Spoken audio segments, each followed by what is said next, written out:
ડાકોરમાં બની ન માનવામાં આવે તેવી ઘટના એક ગરીબ ફેરિયા પાસે બની ઘટના અને જે ફેરિયો ભાડાના મકાનમાં રહે છે ત્યાં ડાકોર ગુમતી ઘાટ પર પ્લાસ્ટિકની નાની મૂર્તિઓ વેચી રહ્યો છે અને પેટીઓ રડી રહ્યો છે। ડુંગરા ભાગોળ સત્યનારાયણ મંદિર સામે ભાડે રહેતા ચિરાગ જગદીશને ઇન્કમટેક્સ વિભાગ દ્વારા નોટિસ જારી કરવામાં આવી છે।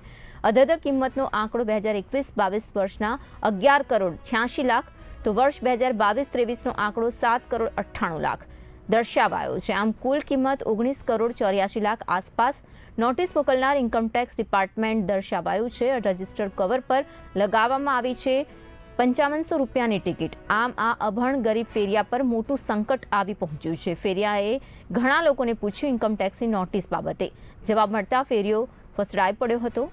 તો આ પ્રકારની ઘટનાથી લોકોમાં પણ ભારે આશ્ચર્ય છે। ભૈયા ડુંગરા ભાગોળ ડાકોર સત્યનારાયણ મંદિરની સામે રહું છું। ચિરાગભાઈ, હા ભાઈ, શેનો ધંધો છે આપનો? ફાઈબરની મૂર્તિનો ટેબલ છે મારે। એટલે ફેરિયા જેવું કામ કરો? હા, ફેરી હાલ જે આ ઇન્કમટેક્સની નોટિસ બચેલી છે તો એ બાબતે શું કહેશો તમે? સર, મને અંદર ખબર જ નથી। મારું કોઈ બેંકમાં અંદર ખાલી એક SBIમાં ખાલી બેંકમાં છે।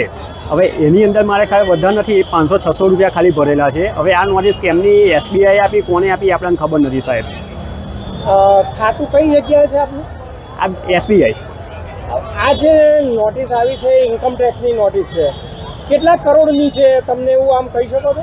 ના સર। તો આ નોટિસ કોના દ્વારા આવી છે એવી તમને